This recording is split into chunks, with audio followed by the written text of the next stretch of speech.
안녕하세요. 11월 두 번째 주 실무 사례 여러분하고 같이 분석을 해보죠. 그래서 실무 사례는 실제로 여러분들 한 5명에서 10명 정도 이렇게 쭉 둘러 앉아가지고 서로 토의를 하면서 이런 부분에 대해서 실제로 그 토론 형식으로 사례를 분석하면 엄청나게 빨리 늘으실 거예요. 그래서 상황, 어떻게 보면 그 상황극을 하셔야 돼요. 한 사람은 내가 이렇게 질문하러 가고, 한 사람은 공인중개사 입장에서 대답하시고, 그래서 옆에서 대답을 잘못하시면 약간씩 다듬어 주시고, 이런 날이 오겠죠. 그래서 그런 날이 오면 여러분들 한 번씩, 일주일에 한 번씩 이렇게 사례를 묶어서 여러분들하고 같이 토의하는 자리를 만들 수 있는 그런 날이 오겠죠. 그래서 그날이 올 때까지 우리 모두 안전하게 건강 유지 잘하시고, 지금은 영상 유튜브로 여러분들이 해설을 좀 들어주시면 되겠네요. 분양권 매매와 취득세 그랬어요. 분양권. 그럼 분양권은 선생님 분양권은 주택수에 들어간다면서요. 그렇죠. 취득세든 양도소득세든 주택수에는 들어가요. 주택수에는 들어가는데 분양권 자체는 취득세 대상물이 아니에요. 분양권 자체는 취득세 대상물이 아니라는 걸 알아두셔야 돼요. 자, 그럼 가보죠. 공동주택을 분양받은 자가 분양권을 제3자에게 매매하는 경우 그 분양권을 취득한 사람은 취득세 납세의무가 있나요? 그랬어요. 그럼 이 사람은 이제 넘긴 사람이 아니라 구입한 사람 입장이에요. 그러면 예를 들어 볼게요. 자, 갑이 을에게 이렇게 분양권을 넘겼어요. 그러면 을 입장에서는 이 사람은 요 분양권을 취득했으니까 취득세, 납세 의무가 있나요? 요걸 물어보는 거예요. 그럼 아니에요. 왜 아니에요? 그러면 취득세 과세 대상물은 우리가 배울 때 14개 있었잖아요. 벌써 머리 아프죠? 14개 그러니까 머리 아프죠? 실무에서는요, 머리 아프는 게 아니라 그게 돈이에요. 왜? 부동산, 차량, 기계, 선박, 항공기, 임모, 광어권, 어업권, 양식업권, 골프회원권, 승마회원권, 콘도회원권, 종합체육시설이용회원권, 요트회원권. 봐요. 전 돈 벌 수 있잖아요. 이런 것들이 취득세 대상인데, 그러면 이 14개 속에 분양권이 없었잖아요. 분양권이 없으니까 취득세는 안 내셔도 돼요. 그래서 을은 취득세를 안 내셔도 되는 거예요. 그런데 문제는 갑은 분양권을 넘긴 사람이니까 분양권을 넘긴 사람 입장에서는 양도소득세 대상은 되는 거예요. 그래서 양도소득세 대상이 되는 거예요. 그래서 분양권을 넘긴 갑은 이 분양을 당첨을 받아가지고 1년 안에 팔게 되시면 무려 세율이 70% 돼야 돼요. 1년에서 2년 사이에 분양권을 팔면 무려 60% 돼야 돼요. 그러면 2년 넘어서 팔면 그래도 60% 분양권은. 그래서 양도하는 것은 분양권은 양도소득세 대상은 되는데 이 분양권은 취득세 대상은 아니라는 것만 알고 계시면 돼요. 그런데 만약에 제가 집 한 채를 가지고 있고 분양권 하나를 가지고 있고 새로운 집 하나를 산다. 그럼 나는 그 집이 세 번째 집이 되는 거예요. 분양권도 주택수에는 들어간다는 거.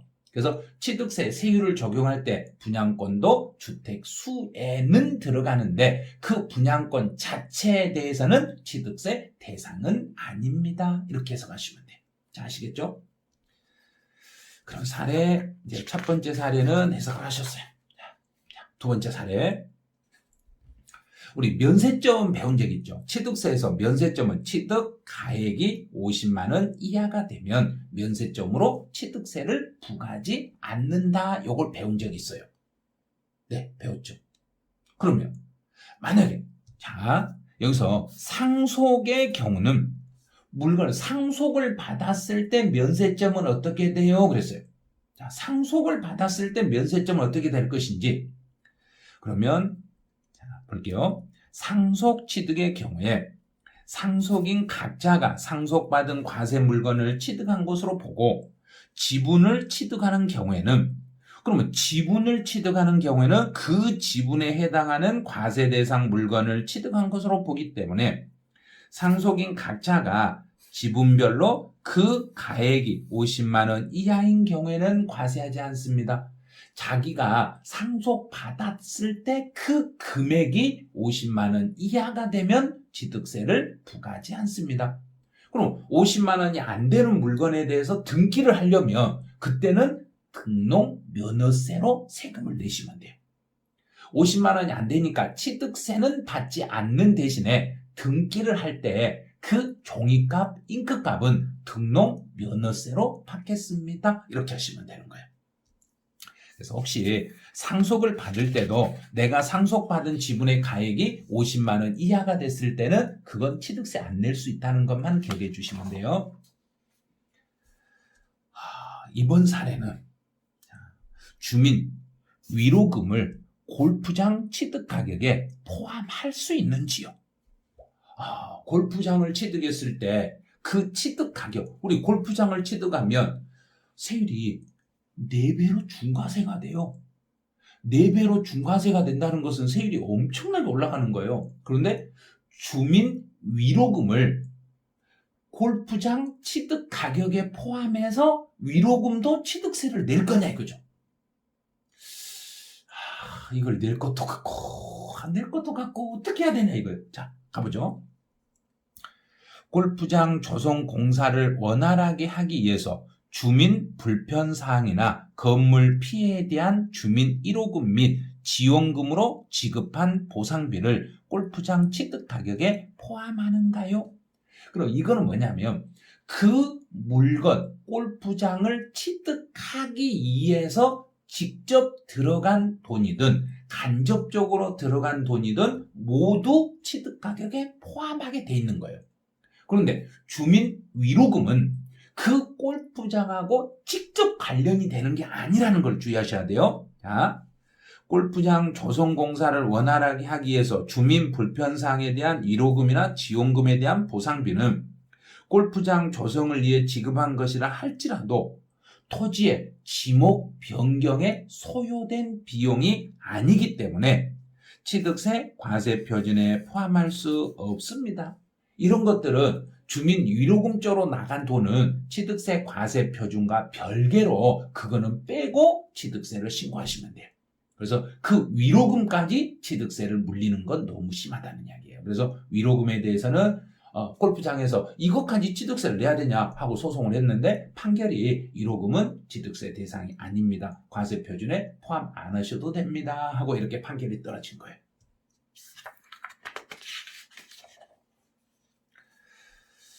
이제 여기서는 TV 공청시설이라고 나오죠. 그럼 공청시설이 뭐예요?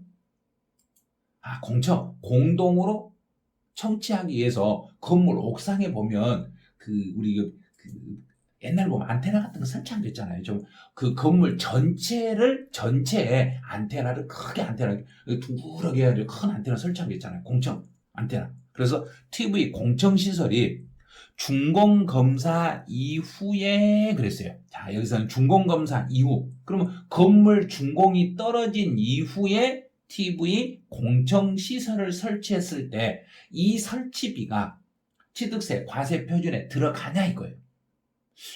그러면 준공검사 떨어지기 전하고 후하고 이게 관계가 뭔가 있겠죠. 그래서 준공이 떨어지기 전에 설치비가 들어간 것은 그 물건 건물 취득 가격의 원가에 들어가는 거예요. 원가에 들어가니까 공청시설이 준공 전에 설치비가 들어간 것은 과세 표준에 들어가는 거예요. 그런데 준공검사 이후에 공청시설이 설치가 됐을 때는 이거는 취득가격 계산에서 제외시켜 주시면 돼요. 볼게요. 자, 건물을 신축하면서 설치한 TV 공청시설은 취득세 과세 표준에 포함을 하셔야 되는 거예요. 그런데 준공검사 이후에 별도로 설치한 공청시설은 과세 표준에 포함하지 않습니다. 그러면 준공검사를 받은 이후에 TV 공청시설은 이거는 과세 표준에 포함해서는 안 됩니다. 그런 거예요. 그럼 이제 공청시설, 자, 자, 이렇게 공정시설 나오면 잘 모르겠다. 그럼 어떻게 하겠는가요? 검색. 여러분 직접 검색해 보세요. 제가 일일이 공정시설 검색해가지고 공정시설이 뭐예요 하고 여기다 달아드릴 수는 없잖아요. 실무할 때는 본인들이 할 것도 있어야죠. 직접 이런 것도 찾아보시고, 그럼 공정시설 어떻게 되는가 이미지도 한번 따보시고, 아, 요런 거구나. 그럼 이제, 나중에 어떤 건물을 제가 이제 중개를 할 때, 신축해서 분양할 때, 준공이 떨어지기 전에 TV 공정시설이 설치되고 비용이 나가면 그건 건물 원가에 포함해서 취득가격에 포함하는 거고, 준공이 난 이후에 공정시설비가 나갔을 때는 이거는 과세표준 계산에서 제외하게 되어 있습니다. 이렇게 보시면 돼요. 자, 이번 사례는 토지의 지목 변경 없이 토지 포장이나 포장공사였죠. 토지 땅 포장공사. 그 다음에 화단 정비 공사를 실시한 후에 이 소요된 비용을 법인 장부에 기재를 한 거예요. 그럼 장부상에 기재를 했더라도 토지의 지목 변경에 소요된 비용이 장부상에서 입증이 되면은 취득 가격에 포함합니다. 그랬어요. 그럼 진짜 포함하는지 봐야죠, 이제. 자, 볼게요. 토지의 지목을 변경함으로써 그 가액이 증가한 경우에는 그 증가된 가액에 대해서는 취득세를 부과한 장부상에서 입증이 되면 과세 표준으로 포함을 하셔야 돼요. 근데 법인이 공장 내 토지에 대해서 포장 공사와 화단 정비 공사를 실시한 후에 소요된 비용을 법인 장부에 기재를 했더라도 지목 변경에 수반하지 아니한 것은 토지의 지목 변경과 전혀 관계가 없는 것은 그 취득 물건의 가격이 아니기 때문에 취득세를 부과할 수가 없습니다. 이렇게 되는 거예요. 그래서 지목 변경에 소요된 비용으로서 장부상에서 입증이 되면 취득 가격에 포함되는데, 지목 변경은 하지 아니한 상태에서 토지의 포장이나 또는 화단 정비 공사를 하면서 나갔던 비용들은 요것들은 취득세 과세 표준에 포함하지 아니합니다. 이렇게 보시면 돼요. 이번 사례는 이제 주거용 오피스텔을 취득했네요. 이제 이 주택을 소유하고 있는 매수인이, 자, 주택을 2개를 소유하고 있는 매수인은 조정 대상 지역에 있는 주거용으로 사용하고 있는 주거용 오피스텔을 유상 취득하는 경우에 매수인 갑에게 취득세가 중과세 되는가요? 그러면 주거용 오피스텔을 유상으로 취득을 했어요. 오피스텔을 유상으로 취득했을 때는 이때는 중과세를 적용하나요? 물어봤어요.